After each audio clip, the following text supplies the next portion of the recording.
नमस्कार, स्वागत है आपका सरस्वती शिक्षा समिति के इस YouTube चैनल पर। आज हम बात करेंगे कक्षा द्वादशी के विषय सूचना प्रौद्योगिकी एवं प्रोग्रामिंग, इसके पाठ संख्या 2। पाठ संख्या 2 का नाम है एरे। इसका ये दूसरा भाग है। पहले भाग में हमने सीखा था एरे क्या होता है, उसके प्रकार कौन कौन से हैं और उसकी घोषणाएं कैसे की जाएगी, उसका प्रारंभिकरण यानी इनिशियलाइजेशन किस प्रकार से होगा, ऐसी कुछ चीज़ों के बारे में हमने चर्चा की थी। आज के इस वीडियो में हम बात करेंगे एरे में कोई एक जो अवयव है उस अवयव के मेमोरी एड्रेस की गणना कैसे की जा सकती है, वह अवयव मेमोरी में कौन से स्थान पर स्टोर हुआ है उसकी गणना करके उसका पता करना।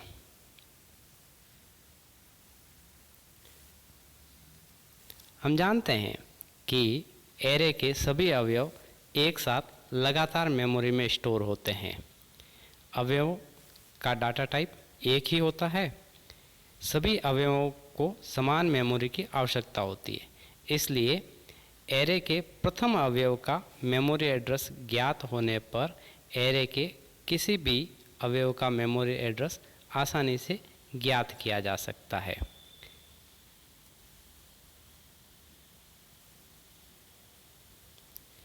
एक विमीय एरे में मेमोरी एड्रेस यानी एक विमीय एरे यदि है तो उसके किसी एक अवयव का मेमोरी एड्रेस किस प्रकार से ज्ञात करना है। एक विमीय मेमोरी एड्रेस ज्ञात करने के लिए एक सूत्र लगाना होता है। वह सूत्र इस प्रकार से है: address of AI equal B plus W कोष्टक I minus LB कोष्टक बंद। अब यहाँ पर ये जो शब्द दिए हैं, अक्षर दिए हैं, इनकी व्याख्या क्या हो सकती है, ये क्या चीज़ें हैं उसको देखते हैं। AI जिस तत्व का मेमोरी एड्रेस ज्ञात करना है उसको इंगित कर रहा है। A यानी कि एरे का नाम, I यानी कि इंडेक्स नंबर, जिस इंडेक्स नंबर तत्व का मेमोरी एड्रेस हमको ज्ञात करना है। दूसरा है B बेस एड्रेस, आधार पता। किसी एक अवयव का पता मेमोरी एड्रेस हमें दिया हुआ होगा, उसी को आधार बनाकर किसी एक दूसरे अवयव का मेमोरी एड्रेस हमको ज्ञात करना है।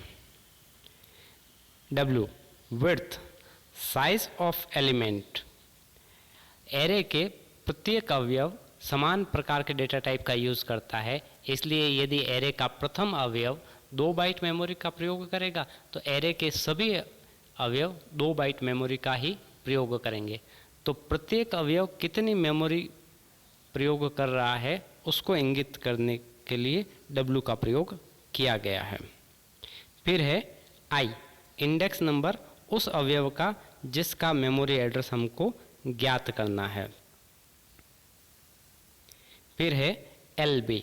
LB का मतलब होता है यहाँ लोअर बाउंड। लोअर बाउंड माने मान लेते हैं कि यदि हमको सभी अवयवों का मेमोरी एड्रेस नहीं दिया गया है और बीच में से किसी एक अवयव का मेमोरी एड्रेस दिया गया है तो उस अवयव को लोअर बाउंड या LB माना जाएगा। मान लेते हैं यदि लोअर बाउंड नहीं दिया गया है प्रश्न में तो उस लोअर बाउंड LB के स्थान पर हम 0 का प्रयोग करेंगे।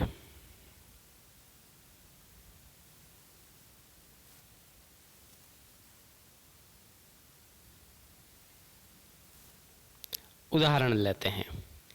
उदाहरण में मान लेते हैं एक एरे है जिसका नाम है A। अब वो 1300-1900, इसका अर्थ है 1300 अवयव से लगाकर 1900 अवयव तक है। यानी अवयव नंबर 0 से 1299 तक के बारे में हमको नहीं बताया हुआ है। आधार पता 1020 है। ये 1020 जो है वो अवयव नंबर 1300 का आधार पता है, उसका बेस एड्रेस है। प्रत्येक अवयव 2 बाइट का है और हमें एरे जो A है उसका 1700वां जो अवयव है उसका मेमोरी एड्रेस ज्ञात करना है। इसमें कुल 1900 अवयव एरे में है और एरे का 1300वां जो अवयव है उसका आधार पता हमको 1020 दिया हुआ है और 2 हमको मेमोरी साइज दे रखी है कि प्रत्येक अवयव कितने बाइट मेमोरी का प्रयोग करेगा। इस प्रकार से सूत्र को अंदर हम अगर मान रखें तो B यानी बेस एड्रेस इक्वल 1020, W यानी विड्थ इक्वल 2, LB यानी लोअर बाउंड इक्वल 1300 और I जिसका इंडेक्स नंबर है और जिसको हमको ज्ञात करना वो है 1700। इसको हम जब सूत्र के अंदर रखेंगे तो हमारा सूत्र इस प्रकार से दिखाई देगा 1020 प्लस 2 मल्टीप्लाई कोष्टक में 1700 माइनस 1300।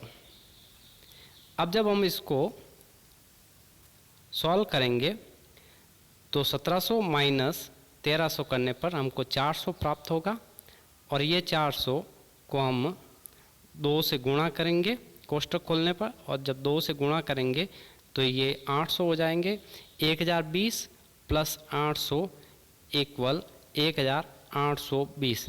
ये जो एड्रेस है वो A1700 1700 जो अवयव है उसका मेमोरी एड्रेस 1820 होगा। अब आगे चलते हैं। इसी प्रकार से द्विविमीय एरे जो होता है, इस द्विविमीय एरे में भी मेमोरी एड्रेस की गणना की जा सकती है। इसके लिए द्विविमीय एरे में रो और कॉलम होते हैं, किंतु उनको जब मेमोरी में हम लोग स्टोर करते हैं तो उन्हें लीनियराइज किया जाता है क्योंकि सभी अवयव लगातार मेमोरी में स्टोर होते। अब यहाँ लीनियराइज शब्द जो है वो क्या है, तो हमको ये समझना है कि जब हम 2D एरे की बात करते हैं तो हमारे सामने जो चित्र उभरता है वो एक टेबल के रूप में उभरता है जिसमें कुछ रो और कुछ कॉलम्स होते हैं। अब वो टेबल मेमोरी में एज इट इज़ स्टोर नहीं होती है, उन्हें एक एक अवयव को लगातार मेमोरी में स्टोर करवाया जाता है। इसी चीज़ को हम लीनियराइज कहते हैं। ये लीनियराइज का कार्य जो है वो 2 प्रकार से किया जाता है, पहला रो मेज़र और दूसरा कॉलम मेज़र। अब ये रो मेज़र और कॉलम मेज़र के द्वारा किस प्रकार से उनको स्टोर किया जाता है उनके हमको उदाहरण समझने होंगे। तो रो मेज़र में जब डाटा हम स्टोर करते हैं तो किस प्रकार से होता है। माना कि एक द्विविमीय एरे है A सबस्क्रिप्ट 3 सबस्क्रिप्ट 4। इसका अर्थ है A नाम का एक एरे है, उसमें 3 रो है और 4 कॉलम है। ऐसा जब हम करते हैं तो हमारे सामने संकल्पना आती है टेबल के रूप में। तो हमने ये एक टेबल ली है जिसके अंदर 3 रो और 4 कॉलम है और प्रत्येक में एक वैल्यू दी हुई है, वो वैल्यू उसमें स्टोर की गई है।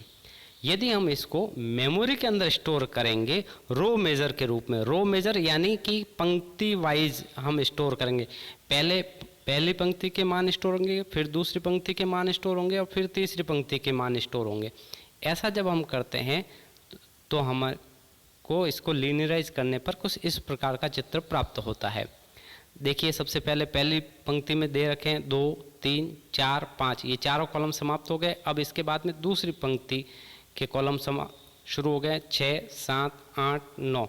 उसके बाद में तीसरी पंक्ति हो गई है 10 11 12 13। तो पहली पंक्ति, फिर दूसरी पंक्ति, फिर तीसरी पंक्ति, लेकिन उनको लीनियराइज किया गया। लीनियराइज मतलब जिनको एक लाइन में ही लगाया गया। मेमोरी में भी जब ये स्टोर होते हैं एरे के सभी अवयव, चाहे वो 2D एरे है, तो उनको एक लीनियराइज करके ही स्टोर किया जा सकता है। इसी प्रकार से यदि कॉलम मेजर के द्वारा हम डेटा को स्टोर करते हैं तो क्या होता है, मान लेते हैं वही एरे हमारा A है, उसमें वही 3 रोज़ हैं और 4 कॉलम्स हैं। अब ये 3 रो और 4 कॉलम्स के रूप में जब हम संकल्पना करेंगे तो हमारे पास में वापस वही टेबल प्राप्त होती है कि हाँ, इस प्रकार से एक टेबल होती होगी। लेकिन उसको कॉलम मेज़र के रूप में जब मेमोरी में स्टोर करते हैं तो कॉलम को मेज़र किया जाता है। कॉलम प्रमुख है, पहला कॉलम, दूसरा कॉलम, तीसरा कॉलम और चौथा कॉलम, ऐसे 4 कॉलम हमारे पास में है। तो जब इनको लीनियराइज किया जाएगा, एक लाइन में जब स्टोर किया जाएगा तो पहले वाले कॉलम की वैल्यू, फिर दूसरे कॉलम की वैल्यू, फिर तीसरे कॉलम की वैल्यू, फिर चौथे कॉलम की वैल्यू, इस प्रकार से वो स्टोर होगी।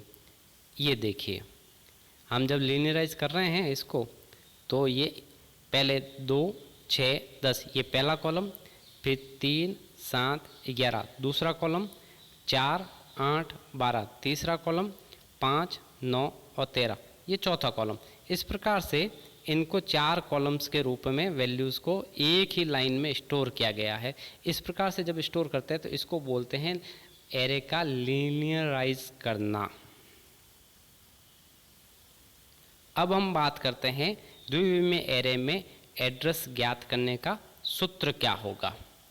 जब द्विविमीय एरे में मेमोरी एड्रेस ज्ञात करने की बात करते हैं तो इसके 2 सूत्र बनते हैं। एक कि क्या उसको रो मेजर के रूप में स्टोर किया गया है। यदि एरे को रो मेजर के रूप में स्टोर किया गया है तो सूत्र बनेगा address of Aij equal B plus W multiply N multiply I minus LR plus J minus LC। इसी प्रकार से यदि कॉलम मेजर के रूप में उसको स्टोर किया गया है तो हमारा सूत्र जो है वो परिवर्तित हो जाता है और हम कहते हैं address of Ij equal B plus W multiply I minus LR plus M multiply J minus LC। अब यहाँ पर इनमें जो नाम प्रयोग किए गए हैं उन नामों का अर्थ क्या है। तो यहाँ हमने प्रयोग किया है B जो बेस एड्रेस के रूप में आधार पता है जिसका एड्रेस हमको दिया गया है प्रश्न में। I जिसका एड्रेस हमको ज्ञात करना है, उसका रो नंबर कौन सा है, लाइन नंबर कौन सा है। J उसका कॉलम नंबर क्या है जिसका एड्रेस हमको ज्ञात करना है। W विड्थ यानी प्रत्येक अवयव कितने बाइट मेमोरी का प्रयोग कर रहा है। LR यानी पंक्तियों की जो निचली सीमा दे रखी है, न्यूनतम सीमा जो दे रखी है लोअर रोज, तो उसकी संख्या यदि हमको नहीं दे रखा है तो हम यहाँ पर 0 का प्रयोग कर सकते हैं। इसी प्रकार से LC यानी लोअर कॉलम्स यानी कॉलम्स की सबसे निचली सीमा कौन सी दे रखी है, यदि ये प्रश्न में उपलब्ध नहीं है तो हम इसकी जगह पर भी 0 का प्रयोग कर सकते हैं। फिर है M यानी एरे में कॉलम्स की कुल कितनी संख्या है, और उसके बाद में अंत में है N यानी एरे में रोज की कितनी संख्या है, उसको भी हमें ज्ञात करना होता है। जब ये सारी चीज़ें हमारे पास में उपलब्ध हो तो हम द्विविमीय एरे में किसी भी अवयव का मेमोरी एड्रेस ज्ञात कर सकते हैं। उदाहरण देखते हैं। एक एरे है जिसमें -15 से 10 ये है और -15 से 40 ये हमारा एक एड्रेस दे रखा है, इंडेक्स नंबर दे रखा है जिसका हमको एड्रेस पता करना है। आधार पता है